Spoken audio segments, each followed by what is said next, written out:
And thanks for tuning in to the Daily Blue. And this show is sponsored by Arrow Security, where I work as a vice president. Today's topic is going to be twofold. Today we're going to talk about the recent shooting in Fort Hood, Texas, and then we're going to get to the Malaysia Airlines Flight 370. I'd like to welcome my guest, as always, Commissioner Rich Dormer, former police commissioner, Suffolk County, and security expert. Thanks for coming on again, Commissioner. Okay, good morning to everybody. Okay. So, Commissioner, this morning we're going to start with Fort Hood, Texas. Another active shooter scenario, another situation where all the warning signs sometimes seem to be there. And when we look at the history of active shooters, and I was reading a FBI stat this morning that since 2009, active shooter incidents have increased threefold, from 5 to 15 active shooters. So let's talk about Fort Hood first, because the specialist Ivan Lopez, 15 years in the military, an Iraqi deployment, takes out a .45 caliber handgun, guns down 3 people, injures another 16, and then takes his own life. We're seeing these active shooter scenarios, they're so similar, but let's talk about Fort Hood. And they're very devastating, by the way, to a community and to Fort Hood, which 5 years ago had a similar type of incident. This was a terrorist attack by an active, superior officer in the military. He was a major, yeah. Yeah, and, it's 5 years, forward, and they have the same thing. And so they're probably in shock, wondering why the heck is this happening in Fort Hood on our military bases. Now, you mentioned about, or I've read a lot about the stresses on our military because of deployment and all that kind of thing. But a lot of military have stress. A lot of them have post-traumatic stress. And they don't go shooting people. They don't go out and kill people. They carry on with their lives. They get treatment. And so, when we talk about this incident and related to mental illness, which, seems the right thing to do, there has to be a connection. But again, just because you have mental illness or you're depressed doesn't mean you're going to shoot people. Oh, no, of course not. I mean, millions of Americans suffer from some type of depressive disorder. But what we do see is certainly in active shooter scenarios, there's a psychological element, there's a lack of respect for human life, and a lack of respect for one's own life. Pretty difficult to defend against when you have somebody that's willing to die. Actually, it's impossible to defend against that. A military base is a pretty secure environment. Mm-hmm. Soldiers don't walk around with weapons on them. The only people that have weapons are the MPs, the police. Everybody else has their weapon in the armorer, so you can't walk around with your weapon. If you're out on the range, that's a different type of situation. But the everyday operation, it's like any city in the United States. Any large city, people walk around doing their business, going from store to store, going from lecture hall to lecture hall, doing training, that kind of thing. And it's, it's an anomaly. This specialist, by the way, bought the weapon off post, mm-hmm. brought it on post. Thousands of people come on post every day, so it's impossible to search them.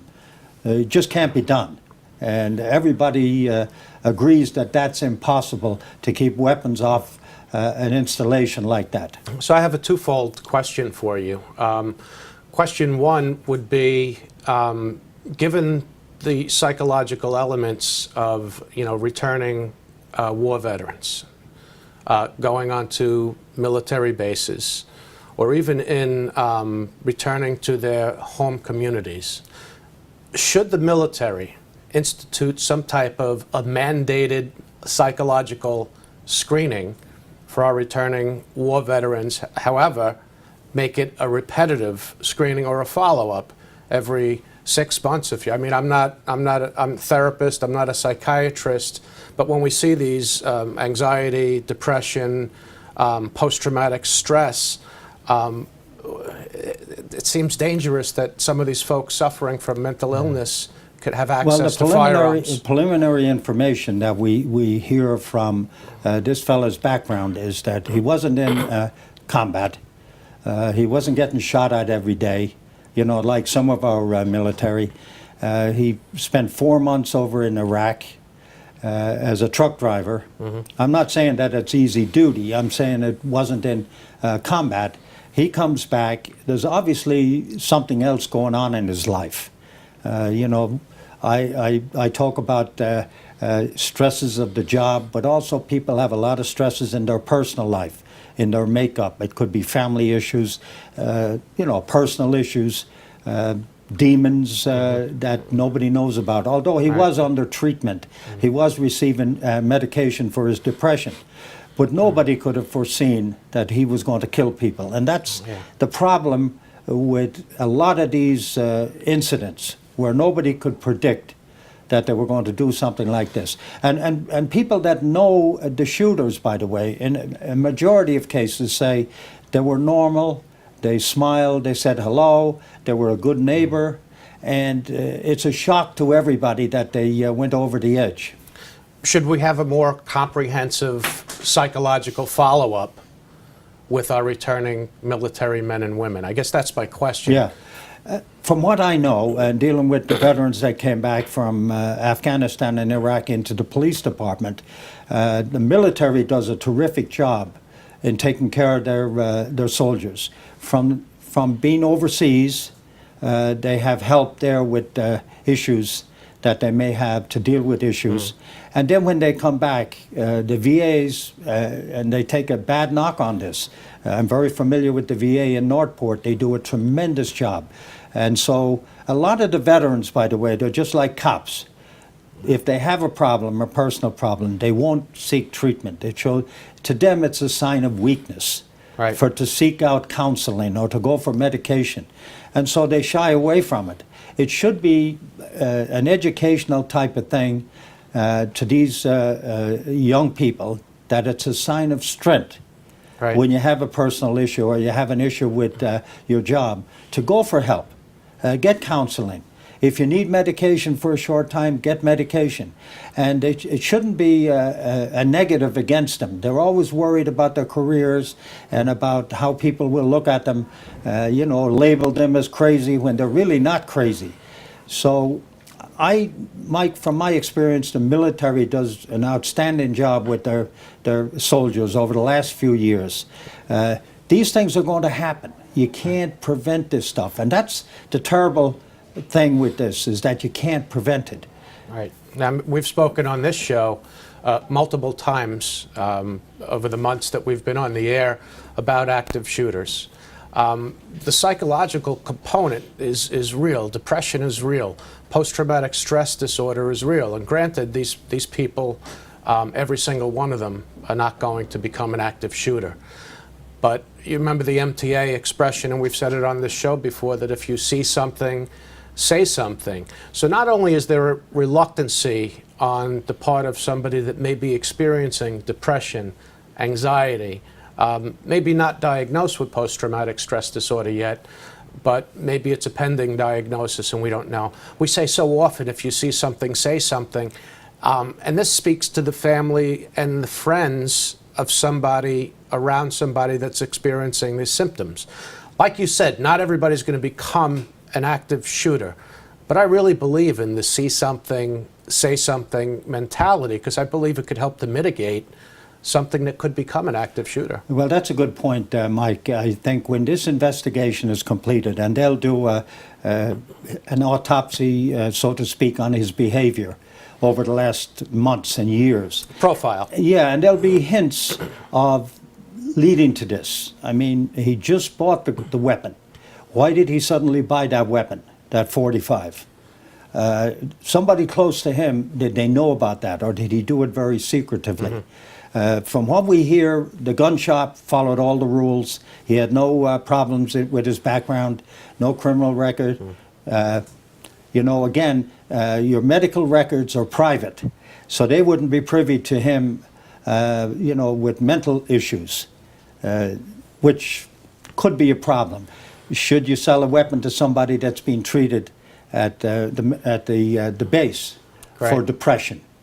You know, that should be looked at. And maybe that's a way to curtail some of this stuff. Sure. But they will look back at his activity, his behavior over the previous months, weeks, and days, which would give a hint, maybe, that he was bent on doing this. Yeah. I mean, I know when you and I do our analysis and commentary on active shooter scenarios, you know, we're pretty much on the same page in terms of the see something, say something, in terms of what could we have done to stop this. And some of them, it's like you said before, you can't prevent it, particularly when you have somebody that's willing to die or you know, suicide by police and things like that that we've also seen. We saw it in Cho in Virginia Tech. We saw it in Harris and Klebold and Columbine, in the Newtown school shooting in Connecticut. Tragic events, and it just seems to be consistent with what the FBI is saying about how these numbers have tripled. It's alarming, isn't it? I mean, everything, you know, workplace violence, military bases, movie theaters, certainly schools. It's scary. Well, it comes down to these people having a grievance with the institution, either the school, the military base, or the people in that institution. Mm-hmm. They have a personal beef with them, which raises to the level of taking this drastic action where they actually start killing people. Normal people, ordinary people can't relate to this. If you get mad at somebody, you blow off steam, you simmer for a while, but you don't take your gun and go shoot up the school or where they work.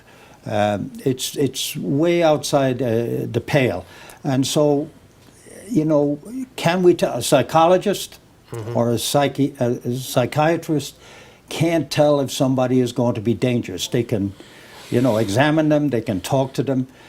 Well, they Can could they predict tell what's if going- they could tell if somebody has a propensity for violence. They could tell if somebody has a suicidal ideology, you know, within a reasonable certainty. Nothing is 100% certain, but certainly a psychiatrist, psychologist, even a well-trained licensed social worker could analyze people that may be exhibiting that type of behavior. Well, you know, I'm thinking too that how many of the viewers out there have been in an environment or a situation where, or known somebody that has said, you know, he's going to explode someday. This guy is dangerous. But until they do explode or violate the law, there's really nothing you can do about it. They have a temper. They get angry very quickly. You know they're a time bomb waiting to go off. Right. But what do you do? If you call the police and the police respond, they take them to, if they have reason to, they take them to a psychiatric facility, they give them medication, and they're back out on the street again. Right. I mean, this is a major problem with people that have mental illness. When are they going to crack? When are they going to engage in extreme violence? We simply don't know. And, you know, also, you know, and you and I talk about this all the time, is we tend to analyze the scenario and the profile of an active shooter, the psychology of an active shooter, and all the behavioral analysis. And Commissioner, we lose sight sometimes of the victims. 3 people died at Fort Hood. The killer took his own life. 16 people injured. We lose sight sometimes is that people that just showed up to work, okay? They showed up in their community, they showed up to work, and they're gunned down. And this is a horror for the victims, but also for their families and friends. You know, it's not just the victim. They lose their life, which is so devastating. But their family members, their loved ones, Right. their friends on the base. Yeah. They can't believe this. You know, the dad was here today, he's gone tomorrow. Husband was here today, he's gone tomorrow. With an act of violence, you can't wrap your mind around this stuff. And so you talk about post-traumatic stress. People are going to have stress over this. And so they need counseling. They need to talk to somebody about this. I mean, there's been That's the devastating part of this. Church services, you know, bringing the community together. Right. And praying, psychological help and assistance is available. But we would be remiss if we don't remember, the victims in Fort Hood, and the victims' And their families, families, yeah. and to be able to pray for them. And one more thought on that too. This could happen anywhere. That's the terrible thing about this. But on a military base, and still reeling from the shooting in 2009. 5 years ago, yeah. Still reeling. An active shooter at the same location twice in I know. 5 years. I know. It's alarming. Should our military men and women that live on these military bases, should they all be armed? And if everybody was armed in this case, could it have saved a life or neutralized the shooter? We'll Kind of never have to know. weigh it. We'll Yeah. never know, Mike. But there has been a suggestion from some quarters that all our military be armed. And then on the other side of the coin, they say the more guns you have, the more armed Right. people you have, the more shootings you're going to have. So my feeling is that I wouldn't arm the soldiers on the base. Conflict occurs every day when you have thousands and thousands of people mingling together. And so everybody having a gun, not the way to go. Yeah. That's my personal feeling. And I think a lot of experts would agree with me. And by the way, when we had the school shootings, there was a recommendation from some quarters that we armed the teachers. And again, I didn't think that was a good idea. And most teachers that I talked to didn't think it was a good idea. They're in a different. There's That's for the spirited- there's police. spirited debate That's on for the both police sides. to handle the active shooter thing. Teachers are there to teach kids. They're not cops. They're not military. All right. So we're going to switch gears right now, but our thoughts and our prayers are with the victims in Fort Hood, Yeah. and the victims' families. Our thoughts and prayers go out to them. And speaking of victims, you and I spoke 2 weeks ago today about Malaysian Airlines Flight 370, Boeing 777. Probably went down. 239 passengers aboard, presumed dead. Right. And when you and I spoke 2 weeks ago, you remember there was breaking news right Yeah. before we went on air that the Malaysian government had found wreckage in the search area. And you and I spoke about, that there was a closure for the victims' families. right. And we went on air based on that premise, as many news organizations did. And now, fast forward 2 weeks from now, no wreckage found. But as of today, what we do know is that there's a pinging from the black box, which we also know is an orange box, as you like to call it, that's consistent with the black boxes that are recovered from aircraft. What the experts are saying is the most definitive evidence to date that they believe that they found the missing aircraft, but nobody's put eyes on any type of a wreckage yet. Well, I think let's back up to the 2 weeks ago, and then again, we did talk about the media involvement in this terrible tragedy. It's been constant. And I guess everybody right now is aware that everything you hear or read, you got to take with a grain of salt. Especially from 2 weeks ago when we thought they had found wreckage from the plane. Turns out it wasn't from the plane. Yeah, it's misreporting, and that's one of the things that concerns me is the overwhelming amount of media coverage for this. Some of it rightfully so. I mean, there's victims' families out there. There's victims in this particular scenario. But the media coverage, some of it's being misreported. So they're going on, as we did 2 weeks ago, but we could only go based on what we're being told. Well, we were paying attention to the media. The problem with the media, they report these small snippets of information because they're looking for that. I mean, this thing sells. As I mentioned 2 weeks ago, ratings are tied to this, especially with TV stations. But still, a month has gone by, and the batteries are going to die on the recorders. That's the other which thing. is I mean, a it's major pretty much- problem. yeah. And if they don't find something, they're going to have to. The pings are very important. They've indicated that this is critical. They're going to have to go down there and see if they're there. And the equipment that we have, I mean, this is pretty much 3 miles deep in the Indian Ocean. Depths that's the deepest ocean floor in all the world, Anywhere. 3 miles down. Even submarines can't get down quite that far. I mean, because of Well, obvious they reasons. can put cameras down, but they have to identify exactly where the pings are coming from. They got to pinpoint where they're located.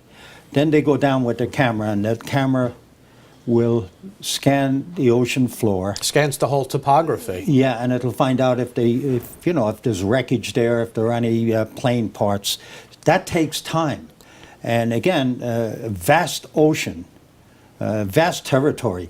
You know, I think about this as a vast crime scene.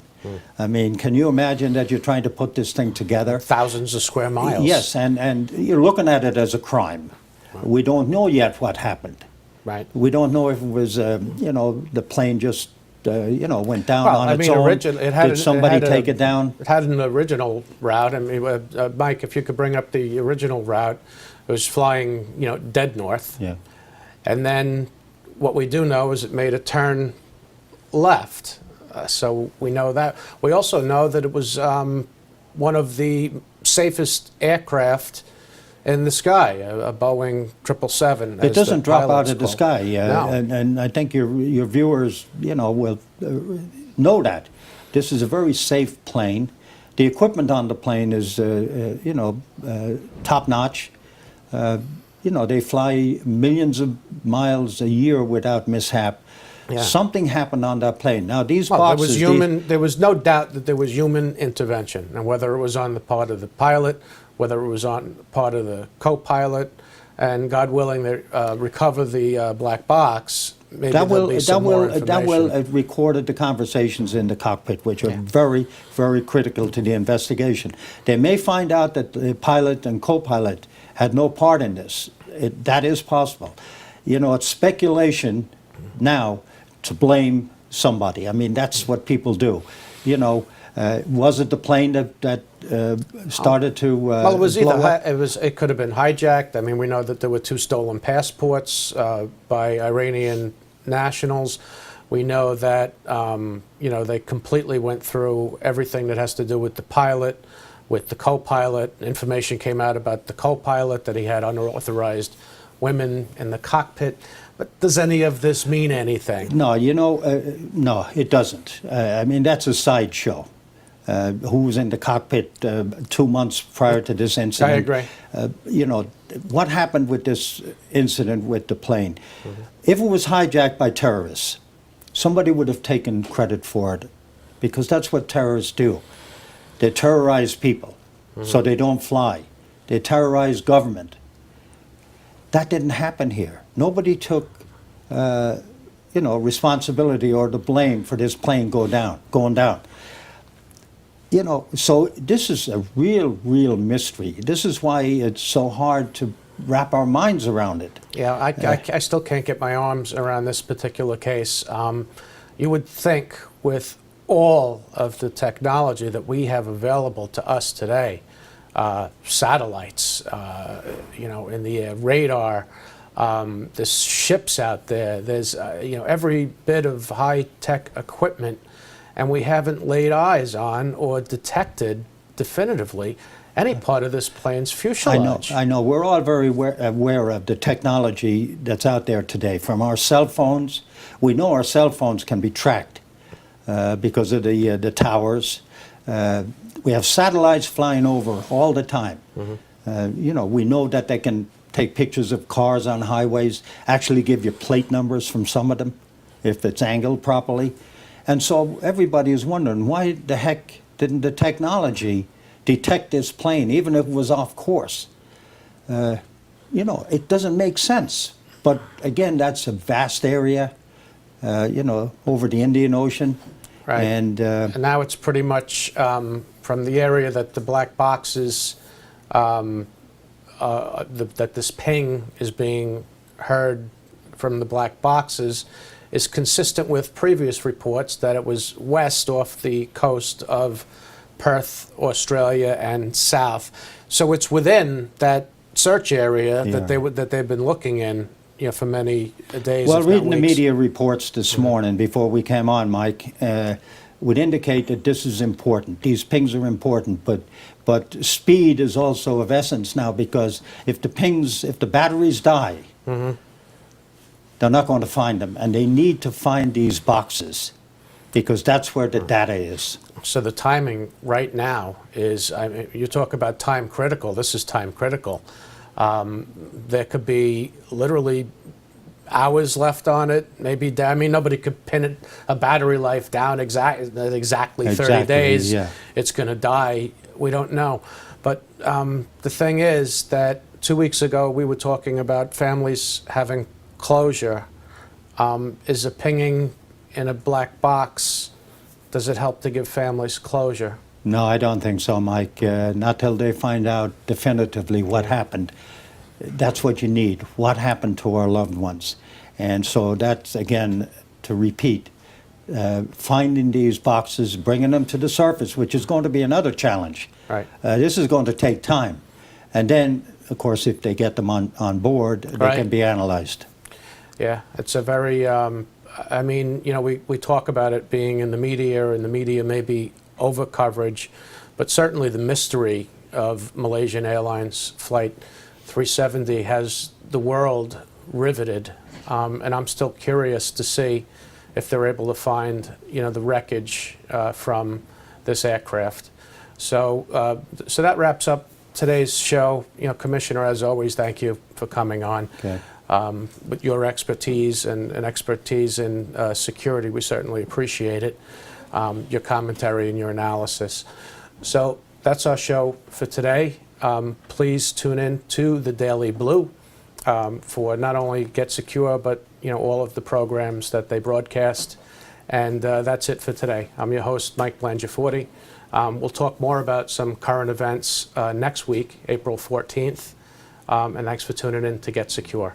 Remember, get Arrow, get secure. See you next week.